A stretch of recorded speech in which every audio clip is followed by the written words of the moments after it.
বন্ধুরা, সাময়িক সময়ের জন্য আমরা একটু চা বিরতি দিলাম, গরমের মধ্যে চা ঠান্ডা। তো এখন হচ্ছে আমরা যে লোকেশনটায় যাব সেটা হচ্ছিল 1100 কবরস্থান।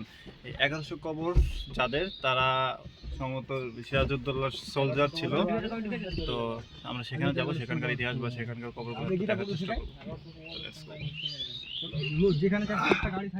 তো যেতে যেতে বন্ধুরা আরেকটি তথ্য দিয়ে রাখি, মির্জাফরের নাম অনুসারে এই অঞ্চলের নাম করা হয়েছে জাফরগঞ্জ। খুব সুন্দর একটি খেলার মাঠ, চমৎকার একটা ভিউ, খুবই এলোমেলো এবং মন জোড়ানো একটি সবুজ চারদিকে, ভালো লাগছে। তো যাই হোক, তো আমরা জাফরগঞ্জেই যাচ্ছি, যেখানে কবরস্থানটা অবস্থিত। এটা নাকি একটা মক্তবি ইন্ডিয়া এরকম কিছু একটা লেখা, খুব সুন্দর। ঠিক এটার পাশেই হচ্ছে হলো এই যে 1100 কবরস্থান।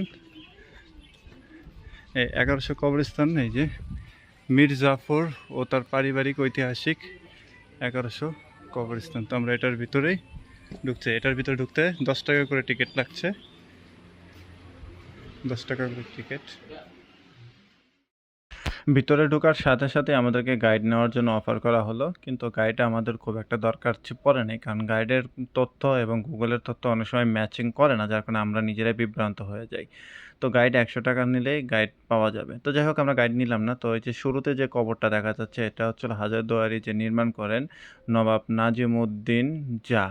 তো এটা হচ্ছিল তার কবর। এছাড়া পরপর অনেক কবরই এখানে আছে। তো যেহেতু নেম প্লেটগুলো অস্পষ্ট, যার কারণে আমি সঠিক তথ্যটা দিতে পারছি না কোনটা কার কবর। তবে এখানে আছে হচ্ছিল মীর জাফরের বাবার কবর থেকে শুরু করে তার ছেলেদের কবর। তবে তার 5 ছেলের মাঝে 4 ছেলের কবর এখানে আছে। আর এক ছেলে, যেটা হিরণ, তো হিরণ হচ্ছিল বড় ছেলে। তো উনি ওনার কবরটা আর কি এখানে নেই, বাকি 4 ছেলের কবর আছে এখানে। তো বড় ছেলের কবরটা হচ্ছিল বিহারে আছে। তো বিহারে থাকার কারণে এখানে নেই। যে এই 4টি কবর হচ্ছিল তার 4 ছেলের কবর। আর এই যে ভিতরে যে এখানে প্রাচীর দিয়ে ঘেরাও করা, এই যে দেখাচ্ছি, এইগুলো হচ্ছে হলো তখনকার মেয়েদের কবর, কারণ ওই মেয়েগুলা তখন পর্দা করতো, যার কারণে তাদের কবরগুলাকেও আলাদা করে পর্দা করে প্রাচীর দিয়ে দেওয়া হয়েছে।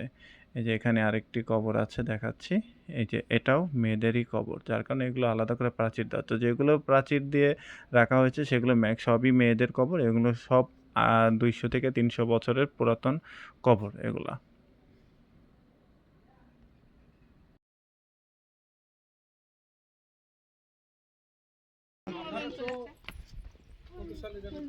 কত বছর আগে এটা?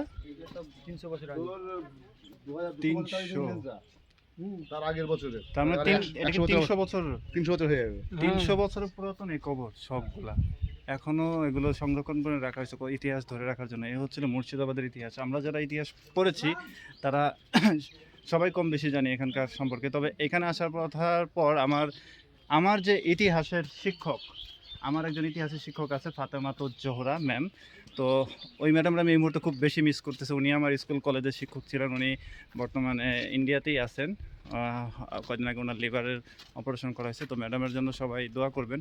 তো ইতিহাসে ম্যাডাম, ওনাকে দেখেই আমি মূলত ইতিহাস পড়েছি বা ইতিহাস বই ঘেটেছি। মানে আমি হিস্ট্রিক্যাল কোনো জায়গায় গেলে আমার ম্যামের কথা খুব মনে পড়ে। তো love you ma'am, and I really miss you. আমি এখন আসছিলাম ম্যাম ইন্ডিয়াতে, মুর্শিদাবাদে। তো এখানে হচ্ছিল 1100 কবরস্থান ভিজিট করতেছি।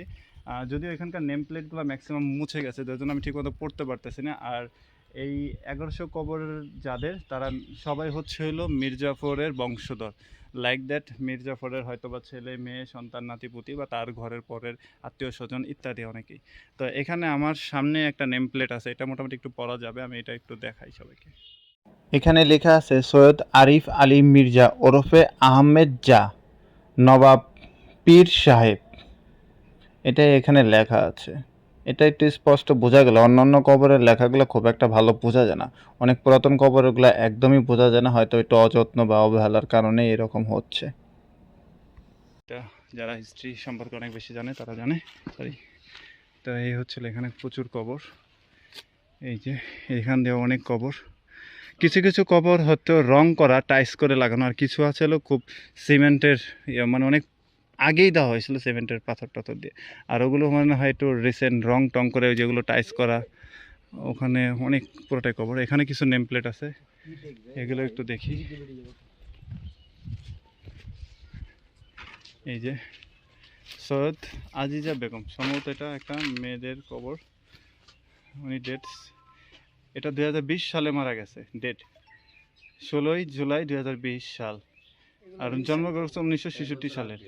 তার মানে এই কবরগুলোর একটু ডিফারেন্ট পাওয়া গেল, যে মির্জাফরের যে বংশধর এখনো যারা জীবিত আছে তাদেরকে পর্যায়ক্রমে এখনো এখানেই কবর দেওয়া হয়, তাদের বংশধর। কারণ যেহেতু এটা যে 2006 সালে মারা গেছে, তার মানে 6 সালে এই কবরটা, 1938 আর ওটা 20 সালে।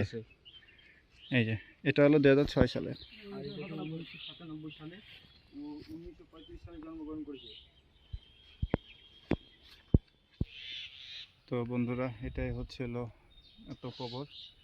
তো এখনও রেগুলারই এখানে তার মানে কবরের কাজটা করা হয়, এখানে এখনও কবর দেওয়া হয়। তো এখানে যাদেরকে কবর দেওয়া হয় শুধুমাত্র মির্জাফরের বংশধরদের। এখন যদি কেউ মারা যায় তাহলে সেখানে 1100 প্লাস হয়ে যাবে, বা 1100 প্লাস অলরেডি হয়তো হয়েছে, কিন্তু ওখানে এক্স্যাক্টলি 1100 বলা হচ্ছে। তো এইখানে সকল কবরস্থানগুলো, ওটা কী জন্য রাখতাম জানি না ওই ভবনটা। তো এখানে হচ্ছিল সব কবর, পিছনে ইতিহাসের একটা কালো অধ্যায় মির্জাফর, তার কবরস্থান। তো বন্ধুরা, মির্জাফরের কবরস্থানে যেখানে অনেক কবর, 2006-20 সালের এখনও কবর হয়। তো মির্জাফরের বংশধরদের কবরস্থান থেকে আমরা এখন বেরিয়ে যাব। তো এখানে যে কবরস্থানগুলো আছে তো সবই দেখে নিলাম, এখনও ওদের বংশধরদের এখানে কবর টবর দেওয়া হয়। তো ঠিক আছে, তো মির্জাফরের কবরস্থান থেকে আমরা আপাতত এখানে বিদায় নিচ্ছি। আল্লাহ হাফেজ।